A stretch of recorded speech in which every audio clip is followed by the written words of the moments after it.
what you need to know. This new cervical cancer screening change impacts women from 30 to 65 years old. It gives them a new choice. It used to be that Pap tests were given every 3 years, but the new option is getting an HPV test every 5 years, or a combination of both tests every 5 years. Here's why. Because we know that HPV is the cause of 99% of cervical cancers. You might have seen headlines like these, saying Pap tests are on the way out, but Dr. Bruder says otherwise. A Pap smear will always be part of testing. It may not be the primary testing, but it's included even now in the algorithms for HPV testing alone. Bruder recommends women still see their OBGYN on a yearly basis because that testing is just one part of the exam. But what about paying for those tests? Potentially. The guidelines have been around for quite some time, really since 2012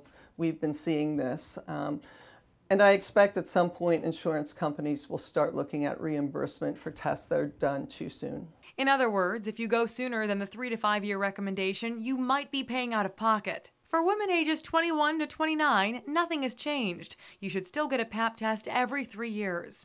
And women older than 65 who have had negative tests can stop testing. Women under 21 don't need to be tested yet. We want to avoid doing tests that don't need to be done, so avoiding expense and avoiding more follow-up for problems that we didn't need to even test for to begin with. The new recommendations come from the U.S. Preventative Services Task Force. We think now that 90% of adults in the United States who have been sexually active have been exposed to HPV at some point or another.